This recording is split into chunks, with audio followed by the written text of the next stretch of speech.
Ladies and gentlemen, Dabur Red Paste presents Arth, a culture fest. And a topic of discussion now is going to be clear other parts of India, cultural and political encounters of Indians and Jews. I would like to call on stage Dr. Shimon Lev. Dr. Shimon Lev is an artist, curator, and a researcher in Indian studies focusing on the encounter between the Jewish and the Zionist world and India. He received his PhD at the Hebrew University in 2016 entitled Clear Other Parts of India, the cultural and political encounter between Indians and Jews in the context of growth and their respective national movements. Dr. Lev is now working as the chief curator on exhibition about the Temple Mount in Jerusalem. I would now like to call on stage Dr. Khinvraj Jangid. Dr. Khinvraj Jangid is a PhD from Center for West Asian Studies, Jawaharlal Nehru University. He has researched on Israel studies, theories of international relations, and foreign policy studies, and is currently a postdoctoral fellow at the David Berg Institute. He is currently assistant professor and co-director, Center for Israel Studies at Jindal School of International Affairs, OP Jindal Global University. I would please request the two gentlemen to please initiate the conversation. Thank you.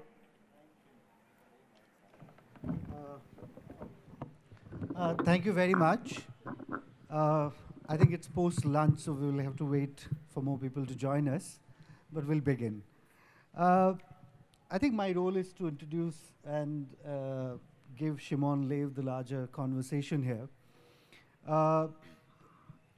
Briefly, I'll tell about Shimon Lev and his academic work. As the anchor said, he's known as an artist and a photographer, but recently he has been engaged in the work of history. And he received his PhD at Hebrew University of Jerusalem in 2016. Clear are the parts of India, the cultural and political encounters between Indians and the Jews in the context of the growth of their respective national movements. And today's conversation is largely out of that research work. But he has something very interesting in his basket previously in the realm of history. He is known for a remarkable work titled as The Story of Mahatma Gandhi and Hermann Kallenbach, a book published in 2012, which is a story of Gandhi and his lifelong friend, Hermann Kallenbach, a Jew who played significant role in Gandhi's life. And Shimon is the first scholar who looked at the two individuals and their personal history. He also wrote a recent work which has connection between India and Israel called From Lithuania to Shantiniketan, Shlomit Flaum and Rabindranath Tagore. It's a book published in 2018, which looks at Tagore and his influences over the period with some of the Jewish friends. And Shlomit Flaum is somebody who lived in Shantiniketan and later worked in Israel. So that's one of the important works that he has. This year, he's also working on a paper which is called I Read Sri Aurobindo to Find Some Light in Our Difficult Days. Something that I think he will share more in the conversation. And Lev is working on now as a chief curator on an exhibition about the Temple Mount, which is Haram al-Sharif, the most explosive subject in the Middle East. And it has some resonance with India and the Temple movement in India. Shimon lives in Jaffa, and he's a father of 3 children. That's a short introduction of Shimon Lev. I would now invite him to talk to us first about his personal journey to India, and then about his work about India and Israel in their national movement period. So tell us something about how did you get to India? Thank you very much. First, I apologize. I'm a little bit lost my voice, but I think I can manage. Well, the question, I think in a way you can say that I'm kind of a parallel to the development of the relationship between India and Israel, because I came here the first time in 1984. I don't know if you are aware of that, but in Israel, men and women has to go to the army. And obviously, after the army service, a lot of Israelis, I don't know if are going to travel for half a year, 1 year, something like this. And I always say half jokingly that the reason that I found myself in India, because my elder brother, he went to South America. So of course nobody wants to follow his brother, so I found myself in India. And actually I can say that from the first day I felt at home. Since then I have been here, I think 60, 70 times. I lived here with my kids in many, many different aspects. So at that time, when I came to India, there was no diplomatic relationship between India and Israel. I mean, luckily I have a Canadian passport, so I could come easily.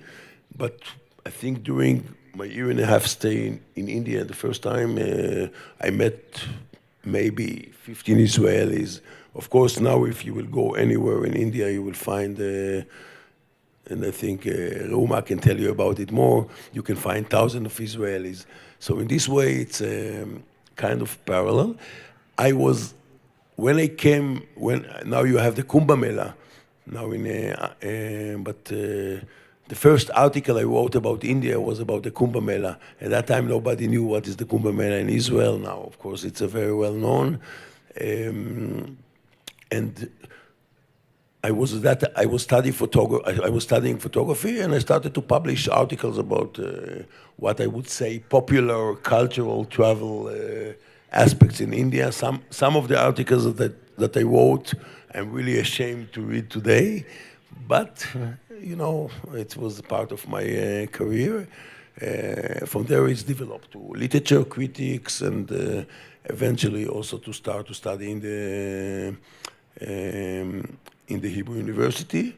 You know, I think I can say that during the 90s, the early 90s, or the late 80s, the early 90s, I was publishing a lot about India, but mostly popular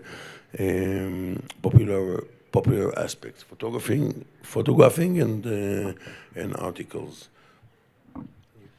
So that's very interesting to know that Kumbh is now a popular event in Israel. Yeah, very much so. And let me ask you something about the 40s and the 50s between Indian national movement and Zionism. Zionism is the Jewish national movement which succeeded in 1948 with the establishment of the State of Israel. And a lot of people think that India and Israel, since their sovereign statehood, had a lot to exchange, had a lot to share with each other.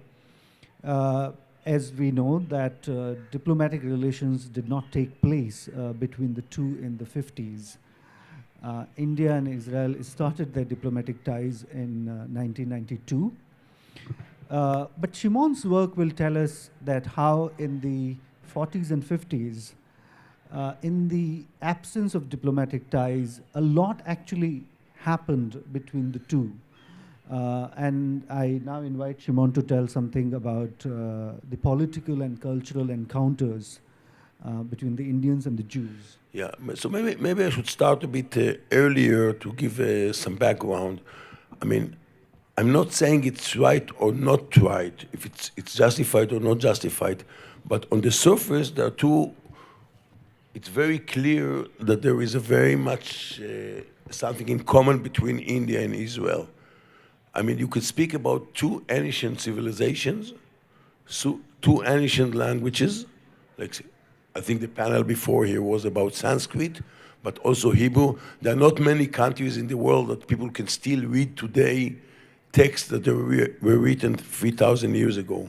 I mean, this is something very clear. And already from the Greek time, and also already from the Greek time, there was some kind of parallel, you know, Megasthenes, which made this parallelism between the Indian wisdom and the Jewish wisdom. This is something very much which in the backward of all this discussion. And another important aspect before we go on is that always the attitude to India in the Jewish sources was ambiguous. not ambivalent, it was ambiguous. On one hand, kind of admiration for wisdom, what's called the Indian wisdom, and on the other hand, kind of rejection to the weird or the strange or maybe idol worship, which called by the monotheist religions. But you can see it very clearly in many medieval Jewish texts that the attitude was ambiguous. So always there was this notion of something in India, there is something special. It's still today. Of course, it's, you know, you can speak about the Aryan myth and so on, but it's a very much back-rooted. And this is very important because it's continued later also in the Jewish discourse. But jumping to the, I mean, I would say another one sentence before that. I don't know how much you are aware, and it also had a lot of implications of other aspects that we might talk about. But all this discourse between Aryan and Semites, you know, like the Aryan culture in India, but this discourse was happening in Germany, in Europe. One of the extreme results of that was the Holocaust. But this discourse about the upper or you know, exalted Aryans and inferior Semites, it's part of it. And Jewish intellectuals already in the late 19th century, in the early 20th century, had to react to this discourse, which India served as a backroot for that. I mean, they were talking about Aryan in Europe, but they were looking about India, all the translation of the Veda, the Bhagavad Gita, Shakuntala, and so on. And this is very much important. It's very important because it serves also as a basis for the development of the Zionist movement. Why? Because if, I don't know how much you are aware about what we call the Jewish, but the Jewish were not accepted in Europe eventually. Yeah, and so on one hand, they try to change their way of behavior. If we will be cultural, if we behave like the people around us, like, you know, the discourse between Judaism and Christianity, so then we might be accepted. But once you talk about racial discourse, it doesn't matter if you change your behavior or not, you would not be accepted. And once the founder or part of them, they understood that they will never be accepted, then they said, okay, we are Semites, so we go to Palestine, we go to our homeland. And this is the basic of it. And then coming the main thing, the main point, that what does it mean, the Zionist movement? It means that the Jewish, mainly from Europe at that time, but coming back to Asia. So suddenly we are describing ourselves as Asian. What does it mean to be Asian? I mean, that's something that bothered a lot of the founder of the Zionist movement.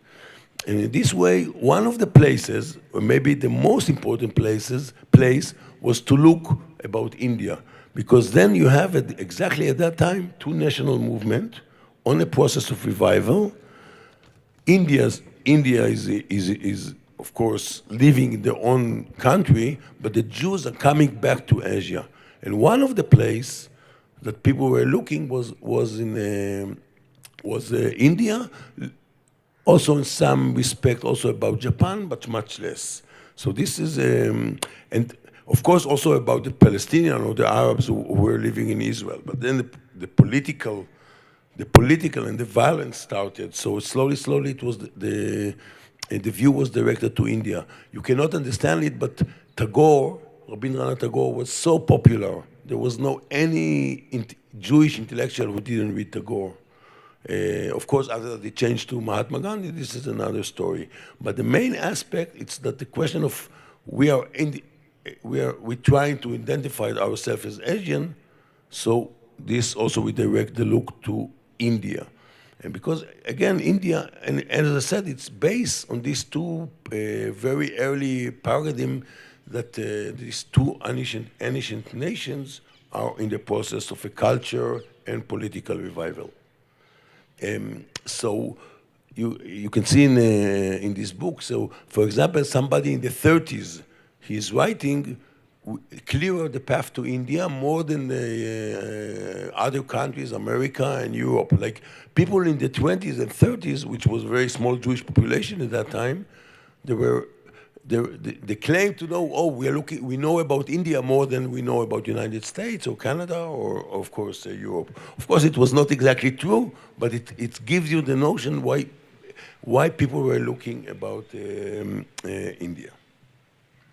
Thank you. I think that's very interesting aspect, and I think your work really highlights the cultural and the civilizational aspects. Something that is open to further research these days. Many of the people in Israel or in India who know about the frequent young Israelis' travels across India and their longer stay in India for months is really a very intriguing subject. A lot of people ask, why do so many Israeli young Israelis come to India, but they really fall in love with with India? So that's something is, I think, a continuation of that cultural attraction or a fascination. But speak a bit more about this national movement period between the two, that in the 40s and the 50s, and maybe you can narrate this story by highlighting some of the actors who really shaped the political encounter between the two. Some of the Zionists, or I think for the benefit of the audience, I think if you could also say a few things about Zionism and how the Jewish aspirations for nation state became a very strong movement in the 40s and 50s, and then connected to the Indian national movement and some of its actors. Well, I think so. Again, I said the first part, it's the textual encounter, like what people wrote, what people read, what they translated, and so on. So this we skip. The second part, which is a very unique aspect, it's like what I call the personal encounter. Before the political encounter, the personal encounter. So I don't know if you know, but when Gandhi was in South Africa, so his 5 closest supporters were all Jews. It was Herman Kallenbach, Henry Pollack, his secretary Sonia Slezhin, another Louis Switch was the founder of the Theosophical Society in South Africa. So all of them, and this is very unique. I speak about Western supporters, like European supporters of Gandhi, which was against the racist white behavior of the population of South Africa. So, and this is very important because when you think about it, like Gandhi, was surrounded by Jews, and all of them claimed that we are supporting the Indian in South Africa because we are Jews, because we know what is to be discriminated. So this is, of course, this aspect. It has another implication because when Gandhi was already back to India, and when the Zionist effort started in India during the 30s, the mid-30s, so they sent to India again Herman Kallenbach and Emanuel Oswanger, which was Sanskrit. And this is also the notion that to India, you don't send a diplomat or a statement. You send somebody who understands the culture, we had some background. It's very Orientalist approach. You have, India is the land of the gurus, the land of the prophets. We know what is it to be a prophet. We are also the land of the prophets, so on. So all this Orientalist approach. And but so first thing it's Gandhi, and you can think about it that maybe one of the main figure in the Indian history, you can like him or dislike him, but was actually surrounded by Jews. The other one, as I said, was Tagore. And when you look about it, like for the Western world, the two people that represented India, I mean, maybe there were other, we speak about the third one also, but the two main representatives of India to the Western world was Rabindranath Tagore and later on Gandhi. This is how India was perceived, and was the main approach. And all of them, you have a very good Jewish contact.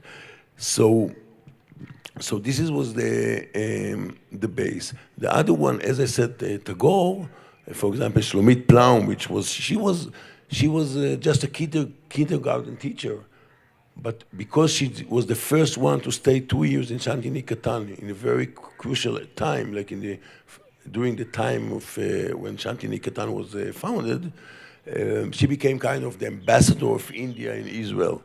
And and also the first woman traveler, and she published a very wonderful book about traveling in India, and probably it's the first ever Hebrew traveling woman travelers in India. So, but more deeply, as I said, one of the main aspects was the revival of a nation as Asian, and you can see, like the Jews were in exile for 2,000 years, but India was also was not in exile, but was under a foreign control for almost 1,000 years. So in this way, there is a lot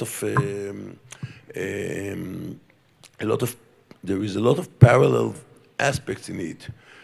The main thing, which after that continued later, was the question: what do you do with the minority?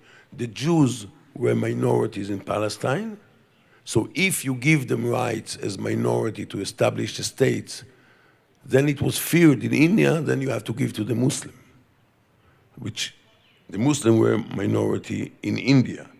So all this question, how you deal between religion and nationalism in this way, in this aspect, you give national rights to minority, this was a very key aspect of looking on each other.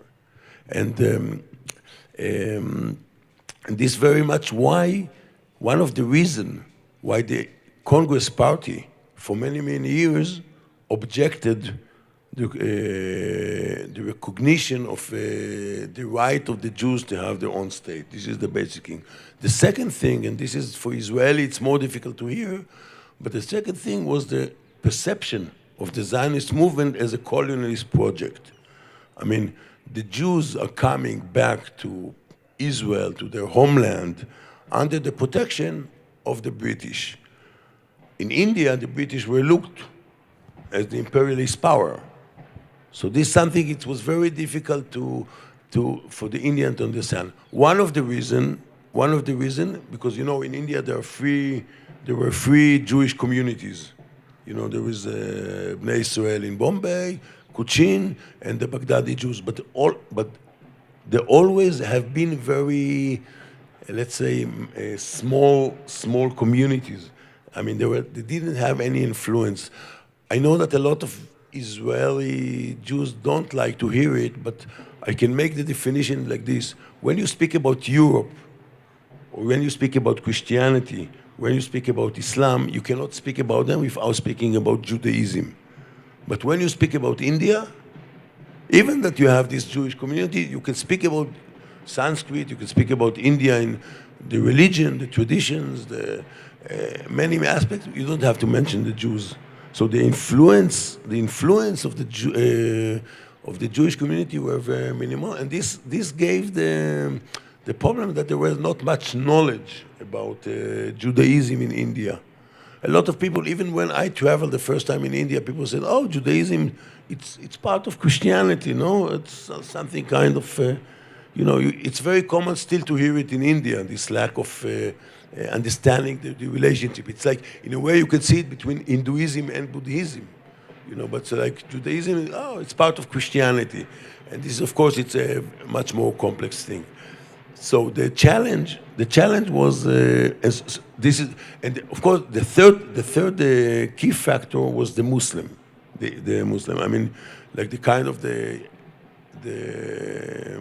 let's say the relationship between especially during the 30s, when the Muslim Pakistan, it's all mid-30s, became slowly kind of the main, one of the main issue here. So these three things were you can say they were the main reason for the traditional objection of the Congress Party to the Zionist movement. Just one more sentence. On the other hand, also the Jewish people in Palestine, they could not, through all the time they were a minority in Palestine, in the bottom line, the Jewish Ishuv, we call it, the Jewish population of Israel, which were minorities, they needed the protection of the British. So no one in Israel openly support the Indian national struggle, or the Indian independence movement. So this, in a way, the double standard belong to two sides, to the two sides. Okay, do I answer you? You did, and I think you did answer at length, which included my two next questions. But I think, no, that's good, because I think you brought not only their attractive points between the two, but you also highlighted some of their troubled points. That the dimension of Zionism as a movement succeeding or making inroads into Palestine in the 30s and 40s with the help of the British. I think it's a very important part of history, because in the 20th century national movements, most of the national movements that happened in Asia are the anti-colonial national movements. So they are largely against the British Empire. And Indian national movement is the almost pioneer of that anti-colonial sentiment. And the Jewish national movement is also part of that larger Asian regional context, but it doesn't fit into the other national movements that are anti-colonial. So that's important, and I would really like you to explain a bit more about how Zionism dealt with this problem of colonialism. You think Ben-Gurion or the other leaders did not care much about colonialism, or the fact that the Jews had very distinct conditions due to Holocaust, due to coming back to the land, whereas others were trying to liberate their lands from the foreigner. So I think that would also bring some new knowledge to the audience about the Jewish conditions. Yeah, you know, one of the aspects, and we start with maybe a small joke, but one of the aspects, of course, that both the Zionist movement, you could say it was a secular movement. There is a lot of parallelism to the Congress Party. I mean, I cannot say that the Congress Party was a secular, but it has this also kind of Indian secular, especially when you see what's going on today. So in this way, there was a lot of also two parties which also ruled, and it's amazing because both of them ruled until the same year, until 77, right? I mean, in 77 there was a big change for the Likud, like the right wing, which you can consider it as kind of BJP in a way. So they were founding the states and they were ruling until the same time. So there is a very interesting continuing parallelism. But at least about the Zionist movement, it was a secular movement. And there is a joke you can say, I mean, and the justification, but the justification to go back to Palestine, to Israel, because this is our historical land from the time of the Bible. So somebody, Professor Amnon Raz Karotz, can say it very nicely. There is no God.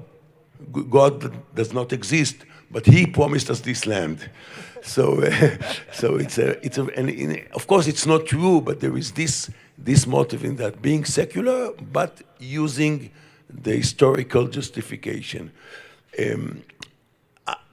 I'm a bit conservative in this, and maybe I don't see the Zionist movement as a colonist project. And this is a very crucial, as I said, from India, it was seen as a colonist project, and even I don't think it could be differently seen. I mean, especially of again, emphasizing, because the Jews were coming under the British were perceived as imperialist power, which they were, so how it can happen that the Balfour Declaration, so it's like bringing these people from outside and putting them into a foreign land, Arabic land, and so on. I mean, I think in this way, the Zionist movement is a unique one. Of course, it has some colonial aspects, people bringing, but there are big differences. One of the difference, I think they spoke about it in the last panel, the revival of Hebrew, which is a very unique phenomenon. It's not like bringing your own culture, you're working and you're reviving the language, the Hebrew. We spoke about the Sanskrit and Hebrew. The second thing is that people brought money from outside investing in the country, not like the British exploiting India and taking the money out. This is a big difference as well. And the third thing, of course, it's this, what you can describe as this historical connection or the passion for the land. On the other hand, of course, there were also, of course, many colonial aspects in terms of work, not seeing the other, not seeing the Arab population. Obviously, the Arab population paid the price for the Zionist movement, that's of course. So this is one aspect, which is very, very important. The second thing, we didn't speak about it, but it's the question of partition.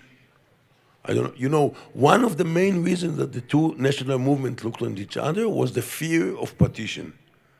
Because the partition was, of course, there was a partition of Bengal in 1905, but the first real serious partition plan was made in Israel. There will be already, it was still a minority, but it was a big minority already when the British understood they must give a difference. There will be some kind of two different national thing, maybe not states, nothing, but Jewish one and Arab one. Jewish minority and Arabic, the Arabic the majority. And as I said before, Nehru and Gandhi and many other Indian politicians were very much afraid that if the British will do partition in Palestine, they will do it also in India, which of course happened lastly, And so in a way, it's there is a lot of irony here, because in the bottom line, in Israel it's ended with a war, and in India it's ended with partition, which was supposed to be the opposite in a way, So this is one aspect. And, the British made a big mess everywhere, wherever they made partitions. But there is maybe it's a okay. So maybe the next question. No, I think you really covered it well. That the difficulty of the British empires dealing with by each, that the way the Indian national leaders had an approach to British Empire and the distinct conditions of the Zionist leaders had a different one. One more important aspect in that particular period is the personality and the politics of Nehru. I think you haven't. I would like you to talk more about it, because I think he was also a very popular political figure in the Israel, in many of the conversations in Israel, and his book was translated into Hebrew before the state. Yeah. So can you tell about how Nehru was perceived by the Zionist leaders, or what was his, how his presence was felt by the Jewish intellectuals? Yeah. So first, of course, in the early stage, like the 2030s, Nehru was very popular, especially with the socialist groups in Israel, which were the main power. Like, I don't know if you know the kibbutz, like the cooperative settlement in Israel, which were a key factor in building up the state in Israel. He was very popular because he was kind of perceived as a nationalist. And as I said before, also about India is going under a process of national revival, and also secularism, and also socialism in a certain way. So this was very much Ben-Gurion was very much interested. His letters from jail was translated to Hebrew, and also his autobiography was translated in Hebrew very early. And this is, just to say one sentence in general, in the 20s, in the 30s, the Jewish population were 200,000 people in Israel. There were at least 20, 30 books were written in Hebrew about India. So from from Gandhi, many different kind of book. But you can see that 200,000 people having 20 books about India in the 20s, it's very unique. Everybody was reading it. So it was very, in some respects, I think in that time it's also kind of irony, because now you have here hundreds of thousands of Israeli traveling, but in the 20s and 30s, people knew more about India than they know today. I mean, especially in the political aspect. I mean, one thing. But the problem that, on the other hand, Nehru, and I don't want to make anyone angry here, but Nehru is the main responsible for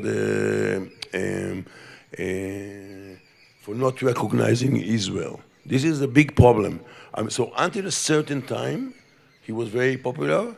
From a certain time, and it also happened to Gandhi, he was deleted from the Israeli and Jewish discourse, and this is this is very much connected to Gandhi, because I don't know if you know, but in '38, Gandhi was objecting Zionism. He had his Jewish friends were trying to convince him, but in '38 he published his famous article called "The Jews," which he offered. There were two main things that he dealt with. One is the situation in Germany, you know, the upcoming Holocaust. It was before the Holocaust, but already the Jews were persecuted and already started to be murdered. And the second thing is the question of what's going on in Palestine. And so, in a way, you can say that Gandhi gave the moral objection to Zionism, and Nehru gave the political objection to Zionism. And later on, when you think about it, India was the only democracy which objected the resolution in the UN petition. And this is something that it took years, and this is, I think, very interesting. You can see now how the relationship are developing so nicely and going on and developing more and more. And I think it doesn't matter who will be in the government here now. The next election, still the relationship will continue. And you can see what we missed for 40 years. So this was a big failure, and this is something that it took years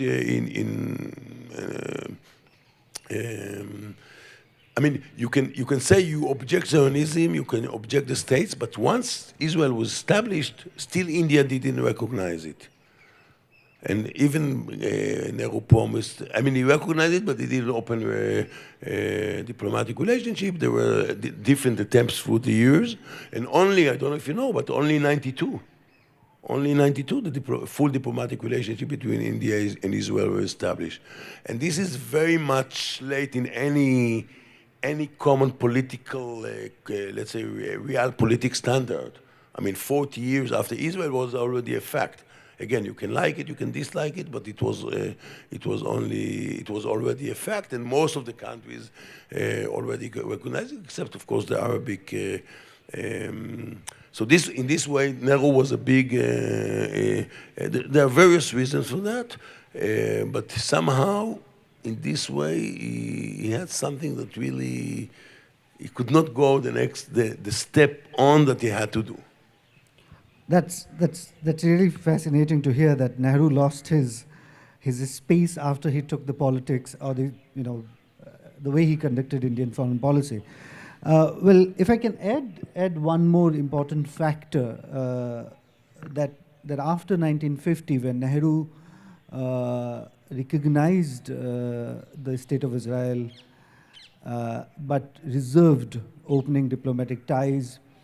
The years between 1950 and 56, I think in those 6 years, a lot happened. Many Jewish diplomats traveled to this part of the world. Moshe Shareth was one of the very important one. And in 1953-54, it was almost done that there would be a diplomatic exchange and the ambassador will be soon posted in Tel Aviv.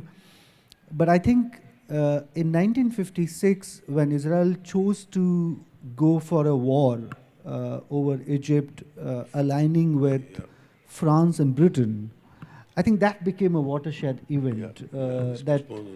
that Nehru found that as a very, very problematic decision.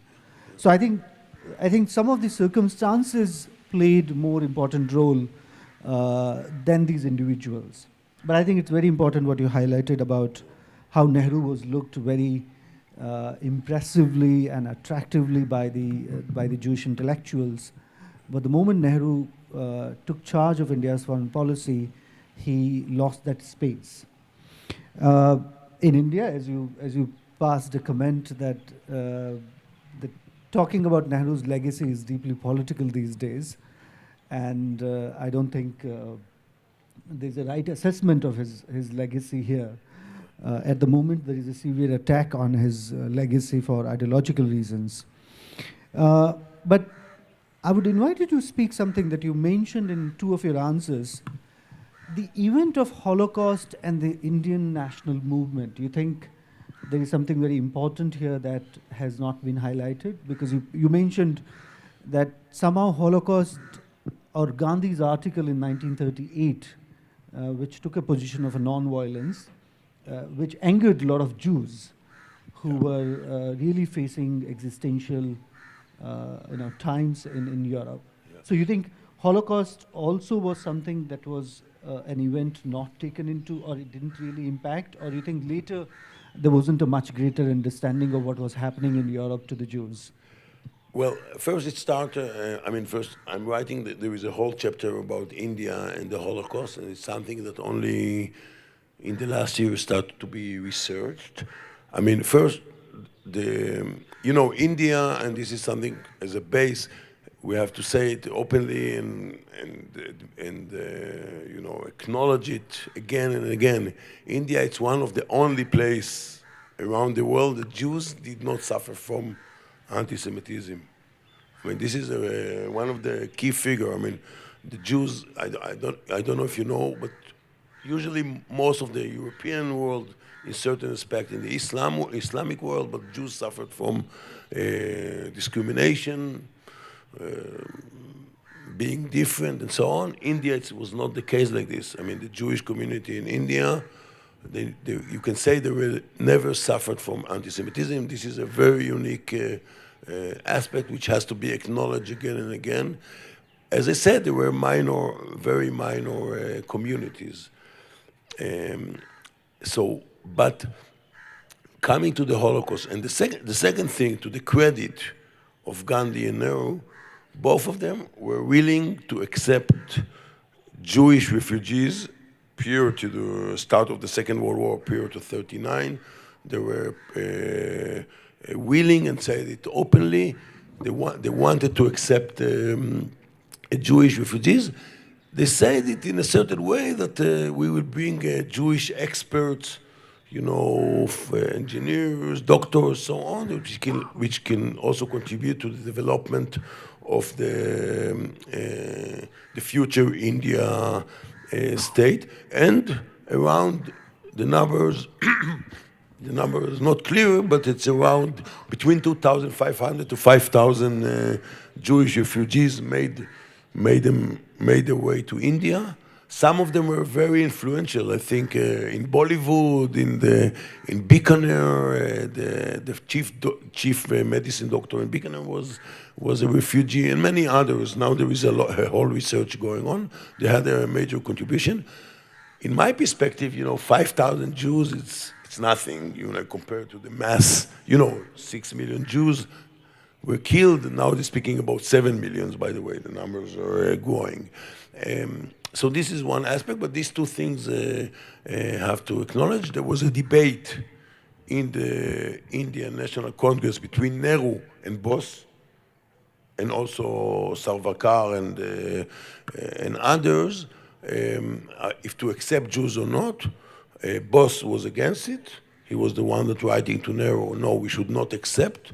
And Nehru was trying to convince him. Nehru, for example, did something very nice. He recognized, it was only for few people, but he recognized the medicine study as like somebody who studied medicine in Germany, he could practice in India.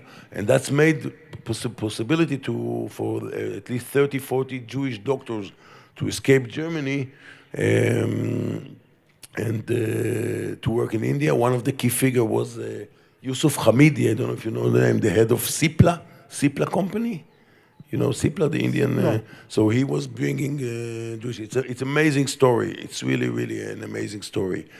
This is one aspect. So this, of course, it's you have to give the full acknowledgement to that and the full credit.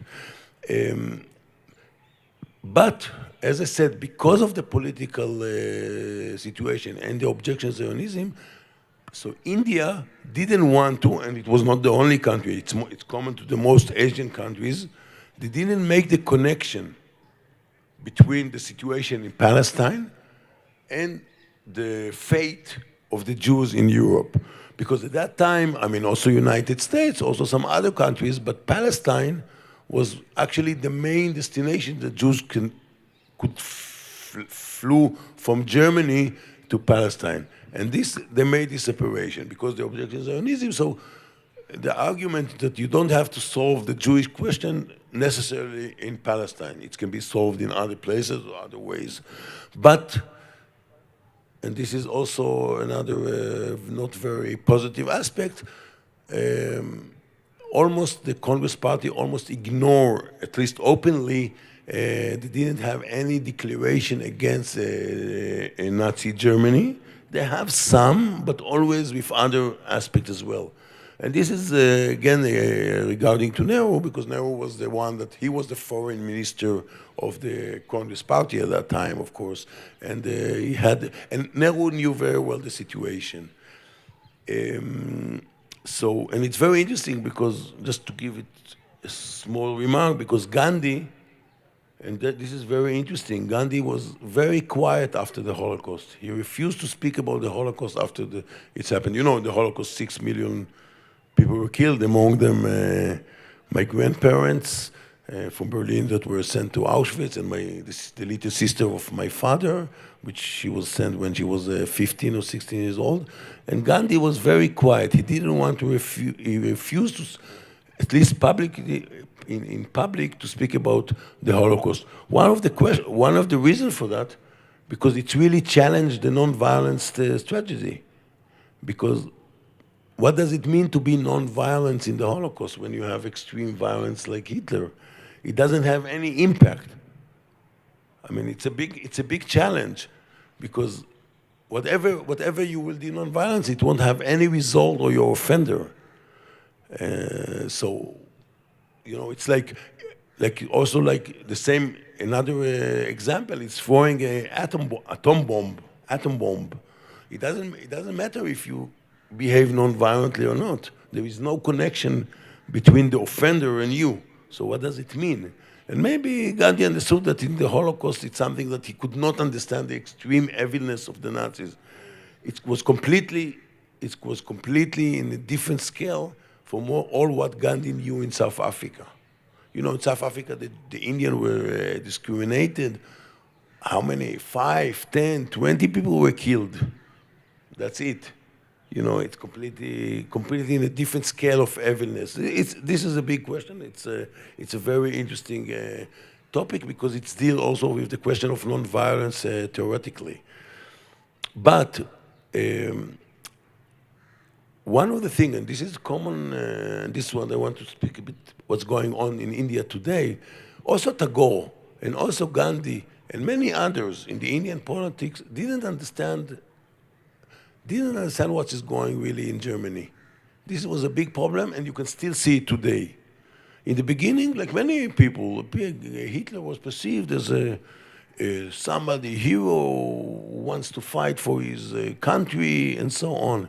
Until today, in India, and this for me, it's a big problem. And you know, I'm walking here in Delhi, and I see in every corner, you see Mein Kampf. You know, Hitler book, Mein Kampf, is sold on the street. Every bookshop have it. You know, this is a big problem, because people in India don't make the connection between the figure of Hitler and what he did. And this is completely different scale. You cannot perceive Hitler as somebody who fought bravely for his country. He destroyed his country and destroyed almost half of the world. You know, we say in a way you can say it like this, you know, he was speaking about the 12 years of the Reich, the 1,000 year of the Reich. It's hold 1,000, this holds for 12 years, but we will have to deal with the Holocaust for another 1,000 years. This is something, I mean, you cannot, and this is something, you know, from time to time I'm giving some lecture here in universities, and I always emphasize this. This is something in India, if I'm permitted to say it, I don't know, it's something that India, in terms of Holocaust education, they don't understand, there is a big gap, and there is a misinformation of what's happening. And this is a very crucial point. I don't know, you teach in Jindal, you have, so maybe you're more aware of that, but this is something that, I think something that has to be still yet to be done about it to improve it. So, but coming back to Gandhi and Nehru, in 39, of course, first of all, the major aspect that was the Jewish and the Zionist movement was dealing was what's going on in Europe, and of course the situation in Palestine. So India was moved aside, and also after what Gandhi wrote in 39, in a way, it was deleted from the Jewish discourse. I can say that in a certain way, I'm in the last, let's say. Less than 10 years, published quite a lot about Gandhi, so trying to bring it also to Hebrew reader. We translated the Khinvraj to Hebrew, and it's a very successful book now in Israel. It's already the 3rd edition, so it's. But you need this gap after the Holocaust for many years. Gandhi, and also in a certain way, Nehru, also because of the political aspect, and also because of the Congress Party. Attitude to the Holocaust were in a way deleted from the, like in the first years, in a way they gave up with India in this respect. You could say it like this. Thank you. I think I have been given a sign that we don't have much time in the session. So I had 2 more questions, but I think I'm reserving them because I really want some of the audience students to ask any of the questions they have. You have a hand up, but I don't know if you have a mic there. Okay. Kindly tell about your name and what you do and ask what you want to ask. My name is Shashank. I'm actually a student of Hebrew University of Jerusalem and also an ex-student of Jindal. I think we met in Jerusalem also. Oh yes, we did. And yeah, I have a comment and a question. I'll be quick. My comment is, you mentioned about Mein Kampf. I just wanted to say that the Indian interest in the book Mein Kampf, I think, is slightly different from those that we find in Europe, which are mostly neo-Nazi, and they have this community worship of the book. Whereas I think in India, it's either curiosity or ignorance. They don't know about what has happened, and they just want to know about the book. Maybe you can comment on that and correct me if I'm wrong. And the other question is, off late, like the kind of growth we've seen in Indo-Israeli relations with people visiting from both sides, Israelis staying in India for 6 months to a year on sabbaticals after the army service. I want to know, although the diplomatic relations started in '92, has there been a lot of interaction between other non-Congress or other kinds of friends of Israel or friends of India on both sides, which gave rise to this like quick growth, which is unforeseen in other parts of the world? Like this kind of growth hasn't happened in a relationship as quickly as it has between India and Israel. So I want to know if the reason is that there have been some good relationships, like friendly relationships between people, individuals, Indians and Israelis, even though there were no diplomatic relations. Thank you. Okay, just one comment about Mein Kampf. Mein Kampf, it's only example. I mean, this problem, it's much deeper. I mean, I was approached now by a very prominent lawyer here in Delhi, and he asked me, I don't know if you heard, he asked me where we can see Klon Lanzmann movie, Shoah. I don't know if you know this movie. It's the main, let's say, documentary about the Holocaust, Shoah. And he said, I want to bring it to any school, every school in India. Send me a copy of that. I mean, so Mein Kampf is only, but I don't know if you read Mein Kampf, But the Indians are not very, Hitler's attitude to Indians in Mein Kampf is also not very good. So in a way, that's people don't understand. I mean, Hitler would not consider the Indian as Aryans. That you have to understand. He would not consider them as Aryans, and he already said it in the 30s, and also all this. And there is a very negative quotes, not many, but there are very negative quotes in Mein Kampf about the. I mean, I read Mein Kampf because I was interested in what he writes about the Indian, not what he writes about the Jews, of course. And this is one thing, and so this is. But this is only an example for a deeper problem. I think there is a change. I don't see, and also the misconception of the race. Okay, there is of course in India there also the discourse about the Aryan race and so on, but it's completely, also in the Jew, I was just before I continue this sentence, also in the Judaism you have a very strong race discourse, and there is sometimes discrimination, but the terms of race is different, and nobody is going to kill because of that in this way. I mean, there's a mass murder in Further and Upper. So you can say that everyone is racist. Everywhere in the world there is racism. You cannot ignore it. But the question, what you do with that. So this is one thing. The second thing, I think you are very right. There were many non-official, non-government encounters. My father, he was a very well-known professor of physics. He was coming very often to India, to Tata Institute of Advanced Science in Mumbai. And when I was traveling in India, he told me, go to see my PhD student. And I was a stupid traveler, and I didn't go, of course. You know, I had one or two T-shirts. And this is true, and there was, so from the right, or from the BJP and some opposition leader people came, there was agriculture. There was also attempt to help India in the war with China. There were many other things, but there was a big gap. But the main reason was not this personal, I mean, I would say it like this. Everybody understood, also in India, and also Nehru understood that this is a big mistake. I mean, everybody understood that for 20, 30, okay, first 2 or 3 years, there is no diplomatic relationship. But as I said before, after that, it was meaningless. But it took time to change it. The change was coming because of the Americans, because also the Indian army wanted to change to more Western army, and as I said, this lack of relationship was irrelevant at that time anymore. So everybody understood that this is the time now to change it. Is there any question or comment?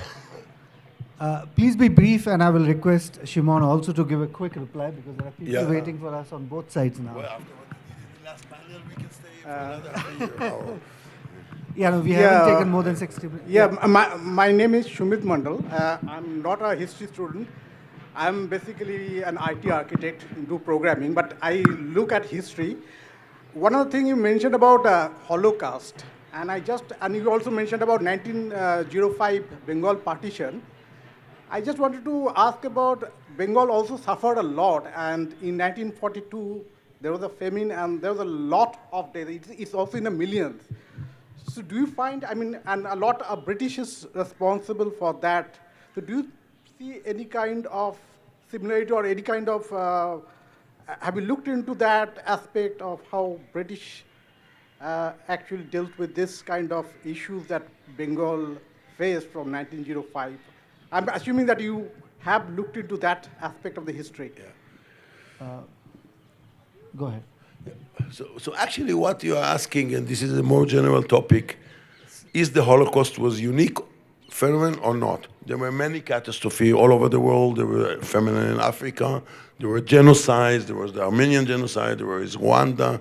There were many other genocide, and of course a big catastrophe. Personally, again, you can agree or disagree. You cannot compare a famine to the Holocaust. The Holocaust was based on ideology, like cleaning the human race, filtering it from the unnecessary human aspect of that. So the Jews were the first, but the next were the Gypsies. And maybe also the Indians would come later. This is something, it's completely different scale in terms of ideology. They had some political reason. There was, of course, it's a very complex issue. But the basic of it, and this is what's, again, maybe it's again good to emphasize, that's what people don't understand in India when they don't make the connection between Hitler and the ideology. This is something very important. The Holocaust is a completely different scale in terms, maybe other genocide as well. I mean, but it's based on ideology, not about exploiting people, not about taking money, not about not distributing the food rightly. This is completely different scale, and I completely disagree with you in this respect. Not disagree, but I want to emphasize this point. Okay, so we can converse after this session, but we have to leave this stage. I really thank all of you. We are more than what we were at the beginning of the session, so I assume you had enjoyed the conversation. And Shimon, thank you very much. Thank you very much. Kojo, Kojo. Kojo, Kojo. Kojo, Kojo. Kojo, Kojo.